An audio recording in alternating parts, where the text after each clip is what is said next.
Hero Srikanth కొడుకు రోషన్ మేకా హీరోగా నడిచిన ఛాంపియన్ సినిమాను చూసారా? డిసెంబర్ 25వ తారీఖున విడుదలైన ఈ సినిమా హిట్టా లేక ఫ్లాపా లేక యావరేజ్ సినిమానా? ఈ సినిమా రోషన్ సినీ కెరీర్ను మలుపు తిప్పే సినిమా అవుతుందా అన్న విషయాల గురించి కాసేపు పక్కన పెడితే, ఈ సినిమా ట్రైలర్ బయటకు వచ్చాక బైరాన్పల్లి అనే ఊరి గురించి విపరీతంగా సెర్చింగ్ మొదలైంది. 1919 సంవత్సరంలో అంటే దాదాపుగా 100 ఏళ్ల క్రితం జరిగిన జలియన్ వాలాబాగ్ దారుణం గురించి తెలియని భారతీయుడు ఉండడం, పంజాబీ జనాలు ఓ పండగ వాతావరణంలో ఉన్న సమయంలో సడన్గా సైన్యంతో విరుచుకుపడి మరీ దాదాపుగా 1000 మందికి పైగా జనాల ప్రాణాలను తీసిన ఘటన అది. తలుపులు మూసేసి మరి ఆడవాళ్ళు, ముసలివాళ్ళు, చిన్న పిల్లలన్న కనికరం లేకుండా అమాయక జనాలపై తుపాకీ తోటాలతో రెచ్చిపోయిన బ్రిటిష్ ప్రభుత్వానికి కౌంట్ డౌన్ మొదలైంది ఆ ఘటనతోనే. భారత స్వాతంత్ర పోరాటాన్ని మరో మలుపు తిప్పిన ఘటన ఇది. అయితే అచ్చం అలాంటి ఘటనే తెలంగాణ రాష్ట్రంలోనూ జరిగిందన్న సంగతి తెలంగాణ పౌరుల్లోని మెజార్టీ మంది జనాలకు కూడా ఎప్పటికీ తెలియదు. ఎస్, ఈ మాట వినడానికి వింతగా ఉన్నా కూడా పచ్చి నిజం. ఆనాడు జలియన్ వాలాబాగ్లో జరిగినట్టుగానే ఈ బైరాన్పల్లిలో కూడా అరాచకం రాజ్యమేలింది. ఓ ఊరి మీద పడి రజాకారులు మారణకాండను సృష్టించారు. దొరికిన వాడిని దొరికినట్టు చంపేశారు. పారిపోతున్న జనాల ప్రాణాలను తుపాకీ తోటాలతో తీసేశారు. భయపడి దాక్కున్న వాళ్ళను వెతికి పట్టుకొచ్చి మరీ జనాలంతా చూస్తుండగానే అతి కిరాతకంగా చంపేశారు. చిన్న పిల్లల నుంచి పండు ముసలి వాళ్ళ వరకు ఎవరిపైనా కనికరం చూపించలేదు. 1948 సంవత్సరంలో అంటే సరిగ్గా 77 ఏళ్ల క్రితం జరిగిన ఈ నరమేధానికి సంబంధించిన కథతోనే ఇప్పుడు శ్రీకాంత్ కొడుకు రోషన్ ఛాంపియన్ అనే సినిమాను తీశాడు. సినిమా తర్వాత మార్పులు చేర్పులు కామన్. క్రియేటివ్ ఫ్రీడమ్ పేరుతో కథలోకి కొన్ని కొత్త పాత్రలు తీసుకురావడం ఖాయం. కమర్షియల్ సినిమా సేల్ అవ్వడానికి, జనాల్లోకి బలంగా వెళ్ళడానికి ఒరిజినల్ కథలో చాలా మార్పులను చేర్పులను చేస్తూ ఉంటారు. అయితే ఆ మార్పులు కొన్నిసార్లు మరీ టూ మచ్గా ఉంటుంటాయి. అసలు కథనే వక్రీకరించేలా ఉంటుంటాయి. చిరంజీవి గారి సైరా నరసింహారెడ్డి సినిమాలో జరిగింది అదే. మరి ఈ ఛాంపియన్ సినిమా విషయంలో ఏం చూపించారు? అసలు కథను వక్రీకరించారా లేక కథలోని సోల్ మిస్ అవ్వకుండా సినిమాను రన్ చేశారా అన్న విషయాలను ఈ సినిమా రివ్యూలో వివరంగా చెప్పుకుందాంలే. కానీ అంతకంటే ముందుగా అసలు ఈ బైరాన్పల్లిలో జరిగిన స్టోరీ ఏంటన్నది చెప్పుకోవాల్సిన అవసరం ఉంది. రజాకారులు ఈ బైరాన్పల్లిని ఎందుకు టార్గెట్ చేసుకున్నారు? రజాకారులు పగబడితే ఎలా ఉంటుందో తెలిసి కూడా బైరాన్పల్లి గ్రామస్తులు ఎందుకు వాళ్లతో తలబడ్డారు? అసలు 77 ఏళ్ల క్రితం బైరాన్పల్లిలో ఏం జరిగింది అన్న వివరాలను ఈ వీడియోలో క్లియర్గా చెప్పుకుందాం. బైరాన్పల్లి తెలంగాణ రాష్ట్రంలోని సిద్దిపేట జిల్లాలోని మద్దూరు మండలంలో ఉన్న ఈ ఊరికి తెలంగాణ చరిత్రలో ఓ ప్రత్యేక స్థానం ఉంది. అర్ధరాత్రి నెత్తురు పారిన నేల అది. రజాకార్ల ఆగడాలను అడ్డుకున్నందుకు అట్టుడికిన ఊరు అది. రజాకార్ల అరాచకానికి సజీవ సాక్ష్యంగా నిలిచిన మట్టి అది. అంతేకాదు, నిజాం కాలంలో రజాకార్ల పేర్లను వింటే చాలు సాధారణ జనాలకు గుండెల్లో దడ. అలాంటిది ఆ రజాకార్ల గుండెల్లోనే రైళ్లు పరిగెట్టించిన పల్లె కూడా ఇదే. రజాకార్ల ఆగడాలను భరించలేక పిడికిళ్లు బిగించి వడిసల రాళ్లతో జవాబులు చెప్పిన యోధులను కన్న ఊరు కూడా ఇదే. రజాకార్లకు ఎదురు నిలిచి మరీ నెత్తురు చిందించిన పల్లెల్లో ఈ బైరాన్పల్లి కూడా ఒకటి. 1947 సంవత్సరం ఆగస్టు 15వ తారీఖు భారతదేశానికి స్వాతంత్ర్యం సిద్ధించిన రోజు అది. కులమత భేదం లేకుండా, ప్రాంతీయత అనే భావన లేకుండా భారతీయులంతా పండుగ చేసుకున్న రోజు అది. అయితే దేశమంతా పండుగ వాతావరణం ఉంటే, దేశం నడిబొడ్డున ఉన్న తెలంగాణలో మాత్రం జనాలు బిక్కుబిక్కుమంటూ భయంతో గడపాల్సి వచ్చిన పరిస్థితి. భారతదేశానికి స్వాతంత్రం వచ్చిన తర్వాత కూడా ఓ ఏడాది పైగానే నిజాం పాలనలోనే తెలంగాణ ఉండిపోయింది. నిజాం పాలనలోనే రజాకార్ల అరాచకాలతో తెలంగాణ పల్లెలు అల్లాడిపోయాయి. ప్రజల మాన ప్రాణాలకు రక్షణే లేకుండా పోయింది. ఏ క్షణమైన తెలంగాణ ప్రాంతం కూడా భారతదేశంలో విలీనం అయిపోక తప్పదని, ఆలోపే వీలైనంత ధనాన్ని దోచుకొని ఆస్తులను వెనకేసుకోవాలన్న ఉద్దేశంతో రజాకారులు రాక్షస క్రీడకు శ్రీకారం చుట్టారు. ఓళ్ల మీద పడి జనాలను దోచుకోవటం మొదలుపెట్టారు. చడి చెప్పుడు కాకుండా ఊరి శివార్లలోకి మూకుమ్మడిగా వెళ్ళడం, అర్ధరాత్రి పూట అంతా ఆదమలిచి నిద్రపోతున్న సమయంలో ఊరి మీద పడటం, జనాలను భయప్రాంతులకు గురిచేసి చౌభయాన్ని చూపించి ఇళ్లలో దాచుకున్న డబ్బులను, బంగారు నగలను దోచుకొని వెళ్ళిపోవటం వంటివి ఆనాడు రజాకార్ల నిత్యకృత్యం. ఇలాంటి పరిస్థితుల్లో నిజాంకు వ్యతిరేకంగా సాయుధ పోరాటం మొదలైంది. సాయుధ పోరాటానికి నాయకత్వం వహించిన కమ్యూనిస్టు పార్టీ పల్లెల్లో గ్రామ రక్షక దళాలను ఏర్పాటు చేసింది. చురుకైన యువకులకు ఆయుధ శిక్షణను ఇచ్చి వారిని సాయుధులుగా మార్చింది. ఆయుధాలు పట్టిన రైతులు, కూలీలు, బడుగు బలహీనులు ప్రాణాలకు తెగించి పోరాడారు. బైరాన్పల్లిలో కూడా అలాగే ఓ గ్రామ రక్షక దళం ఏర్పాటైంది. ఆ దళానికి కమాండర్గా రాజిరెడ్డి ఉండేవారు. ఎప్పుడో ఒకప్పుడు మన ఊరి మీద కూడా రజాకారులు దాడి చేయటం ఖాయం. ఆ దాడుల నుంచి మనల్ని మనమే రక్షించుకోవాలి. రజాకారులేమి ఆకాశంలోంచి ఊడిపోయిన రాక్షసులు కాదు, మనబోటి వాళ్లే. మనం తలుచుకుంటే వాళ్ళను తరిమి తరిమి కొట్టొచ్చంటూ ఆ ఊరి జనాల్లో రాజిరెడ్డి ధైర్యాన్ని నూరుపోశారు. యువకులందరినీ పోగేసి మరీ ఊరి చుట్టూ నిత్యం కాపలాను ఏర్పాటు చేసుకున్నారు. ఎత్తైన కొండల మీదనో గుట్టల మీదనో కాపలా కాస్తూ ఎవరైనా అనుమానాస్పద వ్యక్తులు వస్తున్నట్టు అనిపిస్తే ముందుగానే ఊళ్ళో ఉన్న వాళ్లకు ఆ సమాచారం అందేలా అన్ని ఏర్పాట్లను చేసుకున్నారు.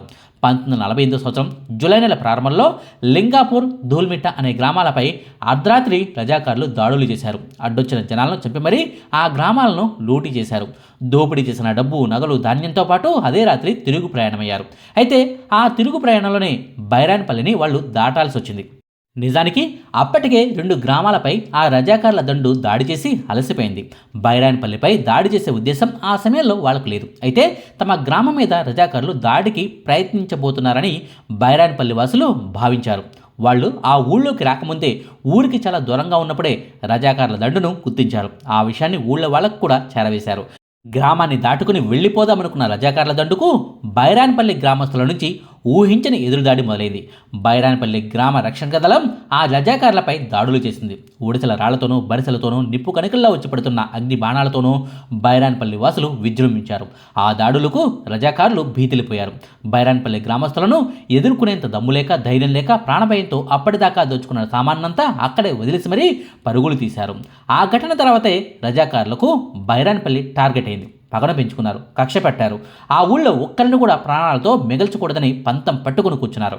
సరైన సమయం కోసం కాసు కూర్చున్నారు. అయితే ఒక్కసారి ప్రాణభయంతో వెళ్ళిపోయిన వాళ్ళు మళ్ళీ తిరిగి రాకుండా ఉండరని, ఈసారి మరింత బలగంతో వస్తారని గ్రామ రక్షక దళ కమాండర్ రాజిరెడ్డి ముందే ఊహించాడు. అందుకే గ్రామ శివార్లలో గస్తీని మరింతగా పెంచి ఊళ్ళోకి ఎవరు రావాలన్నా, ఎవరు బయటకు వెళ్ళాలన్నా ఖచ్చితంగా గ్రామ రక్షక దళానికి సమాచారం ఇవ్వాల్సిందే అని షరతులు పెట్టారు. ఎందుకైనా మంచిదని మందుగుండు సామగ్రిని సైతం తయారు చేయించడం మొదలుపెట్టారు. ఈ క్రమంలోనే 1కి 2 సార్లు బైరాన్పల్లిపై రజాకార్లు దాడులు చేశారు. కానీ వాళ్లను ఊళ్ళోకి కూడా అడుగు పెట్టనీయకుండానే గ్రామ రక్షక దళం వాళ్ళని మట్టుబెట్టింది. దాదాపుగా 20 మంది రజాకారులు ఈ దాడుల్లో చనిపోయారు. ఈ పరిణామాలతో బైరాన్పల్లి గ్రామాన్ని తిరుగుబాటు గ్రామంగా ఆనాటి భువనగిరి డిప్యూటీ కలెక్టర్ వాసిం ప్రకటించారు. వరుస ఓటములతో రజాకారులకు మరింత పంతం పెరిగింది. కేవలం భుజబలంతో పని జరగదన్న విషయాన్ని గుర్తించి అసలు బైరాన్పల్లి రక్షక దళం యొక్క బలాలు ఏంటన్న విషయాలపై ఆరా తీయటం మొదలుపెట్టారు. ఊరు బయట జరుగుతున్న విషయాలను నిమిషాల వ్యవధిలో ఊళ్ళో వాళ్లకు తెలిసేలా చేయటం, ఊళ్ళోకి ఎవరు వస్తున్నా కూడా 2-3 మైళ్ళ దూరంలో ఉన్నప్పుడే ముందే గుర్తించడం, రక్షదళాన్ని వాళ్ళు అలర్ట్ చేయడం వంటి విషయాలే ఈ గ్రామానికి ప్రధాన బలంగా ఉన్నాయని రజాకారులు గుర్తించిన ప్రాథమిక విషయాలు. ముందుగా ఈ వ్యవస్థలను, వాళ్ళ ఏర్పాట్లను దెబ్బతీస్తేనే ఊళ్ళోకి ఎంట్రీ ఇచ్చి బైరాన్పల్లిపై పైచేయి సాధించగలము అన్నదాన్ని రజాకారులు గుర్తించారు. ఆ తర్వాత అన్నంత పని చేసి బైరాన్పల్లి బలాలపై చావు దెబ్బ కొట్టారు. చివరకు అనుకున్నది సాధించారు. అది 1948 సంవత్సరం ఆగస్టు 27వ తారీఖు అర్ధరాత్రి సమయం. బైరాన్పల్లి జనాలంతా గాఢ నిద్రలో ఉన్నారు. అందులోని సడన్గా తుపాకీ తోటాల మోత వినిపించింది. బాంబు పేలుళ్ల శబ్దాలతో ఆ ఊరు వణికిపోయింది. రజాకారులు దాడి చేస్తున్నారని గ్రహించి అలర్ట్ అయ్యే లోపే జరగాల్సిన ఘోరం జరిగిపోయింది. జనాల చావు కేకలతో, ఆర్తనాదాలతో ఊరంతా అల్లాడిపోయింది. ఏం జరుగుతుందో తెలియని అయోమయం. తేరుకుని చూస్తే ఒకరిద్దరు కాదు, ఏకంగా 1200 మంది రజాకారులు సృష్టిస్తున్న మారణ హోమం కళ్ల ముందే కనిపిస్తోంది. మందుగుండు సామాగ్రి, తుపాకులతో దొంగచాటున బైరాన్పల్లిలోకి ప్రవేశించారు రజాకారులు. రజాకార్ల కదలికలను గుర్తించి ఎప్పటికప్పుడు గ్రామ రక్షక దళానికి చేరవేసే గ్రామ కాపరి విశ్వనాథ్ భట్ జోషి రజాకార్లకు దొరికిపోయాడు. అందుకే వాళ్ళు ఊరిని చుట్టుముట్టే వరకు దళానికి ఆ విషయం తెలియలేదు. ఉల్లింగల వెంకటరసయ్య అనే గ్రామస్తుడిని రజాకార్లు పట్టుకోగా అతడు తప్పించుకుని వచ్చి రజాకార్లు గ్రామంలోకి చొరబడ్డారని అందరికీ వినపడేటట్టు కేకలు వేశాడు. దీంతో గ్రామంలోని బురుజు మీద ఉన్న దళ కమాండర్ రాజిరెడ్డి అందరినీ అలర్ట్ చేసేందుకు నగారా మోగించాడు. కానీ అంతలోపే జరగాల్సిందంతా జరిగిపోయింది. రజాకార్ల నాయకుడు కాసిం రజ్వేం పర్యవేక్షణలో 3వ పక్కా ప్రణాళికతో చేసిన ఈ దాడిలో వాళ్ళు సఫలమయ్యారు. నిజాం సైనికులు, రజాకారులు ఆయుధాలు, ఫిరంగులతో గ్రామంపై దాడి చేశారు. కోట బుర్జుపై ఫిరంగులతో దాడి చేశారు. ఆ దాడిలో బుర్జులోని ఓ గదిలో గ్రామస్తులు నిల్వ చేసుకున్న మందుగుడు సామాగ్రి పేలిపోవడంతో పాటు దానిపై నుంచి దాడి చేస్తున్న గ్రామ రక్షక సభ్యులు చనిపోయారు. దీంతో గ్రామం రజాకార్ల హస్తగతమైంది. దాడిని తిప్పుకొట్టేందుకు బురుజుపై కాపలాగా ఉండే మోటన్ రామయ్య, పోచయ్య, బలిజ భూమయ్యలో రజాకార్ల తుపాకీ గుండ్లకు బలయ్యారు. గ్రామం లోపలికి వచ్చిన రజాకారులు దొరికినోళ్ళని దొరికినట్టుగా కాల్చెంపారు. అంతటితో ఆగలేదు.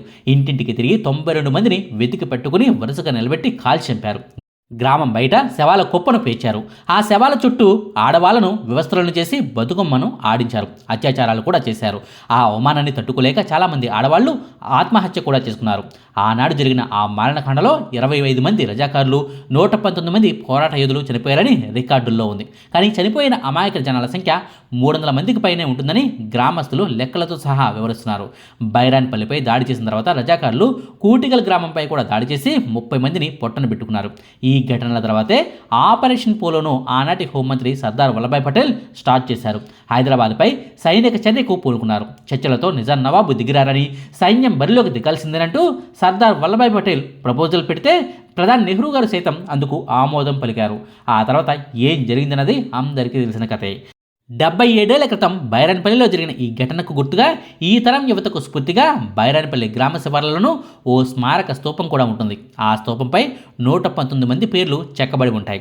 బైరాన్పల్లి బురుజు ఆనాటి ఘటనకు నిలువెత్తు సాక్ష్యంగా నిలుస్తోంది.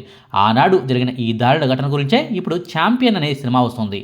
బైరాన్పల్లి ఘటనకు ఓ క్యూట్ లవ్ స్టోరీని కూడా యాడ్ చేసి సరికొత్తగా ఈ సినిమాను చిత్రీకరించారు. చూడాలి మరి ఈ సినిమా ఎంత మేరకు తెలుగు జనాల గుండెలను కదిలిస్తుందో అన్నది.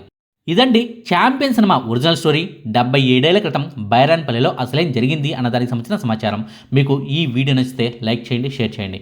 మరిన్ని ఆసక్తికరమైన వీడియోల కోసం మా కొత్త ముచ్చట ఛానల్ను సబ్స్క్రైబ్ చేయడం మాత్రం మర్చిపోకండి. Thank you.